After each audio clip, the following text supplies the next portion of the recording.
Chair. Just further to that, in the statement that talked about the cut to the higher education budget, there was a statement that said that the department will continue to fund teaching for science, technology, engineering and mathematics, the STEM subjects. Does that mean that there won't be any funding for teaching arts, humanities and social sciences? Well, Lord Browne's proposals, which we have broadly endorsed, do envisage most of this funding going in a different way, going via the student, through the students eventually paying a graduate contribution. So as you introduce this new mechanism, it's clearly part of Lord Browne's proposals that teaching grant becomes a much less significant source of resource for universities. And but what we can I just call you, because there's a big difference to a much less significant and 100% cut.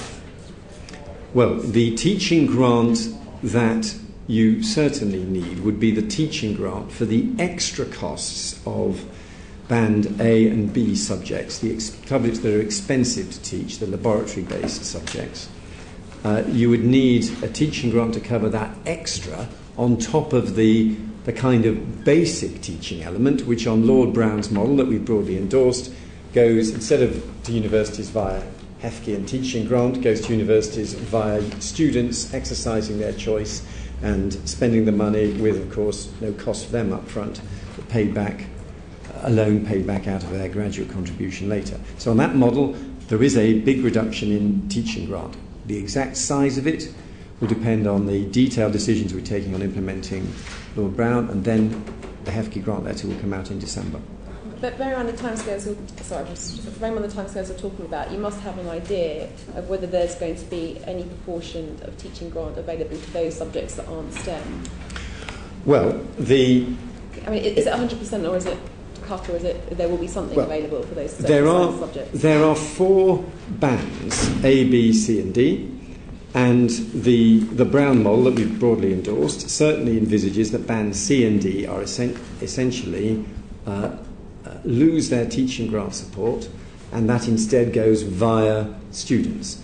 Then you have bands A and B, which come in much more expensively because they're lab-based, and on his model, if you put the basic teaching element through the student, you're left with the teaching grant to finance the extra costs. We are not yet at the stage of detailed figures, but that is the broad approach we've endorsed. But there are some other angles, like, for example, whether you keep any special funding for strategically important and vulnerable subjects like foreign languages, certain foreign languages. That's why I'm hesitating as to exactly how far it will go, and we have to provide. We're not yet in a position to provide detailed figures. We aim to as soon as possible. Can I just very quickly quick supplementary? In order for those social science subjects to provide those courses, they will have to raise the cost of the course to £7,000. If you're saying that all C and D subjects, perhaps there might be modern languages put to one side, but if they're not to receive any teaching grant, then they'll have to charge £7,000 to maintain the current level of funding that they receive. Well, those are the kinds of estimates that are floating around. I think some universities would say it would be rather less, others would say rather more, but those are the kind of estimates that are around indeed, yeah.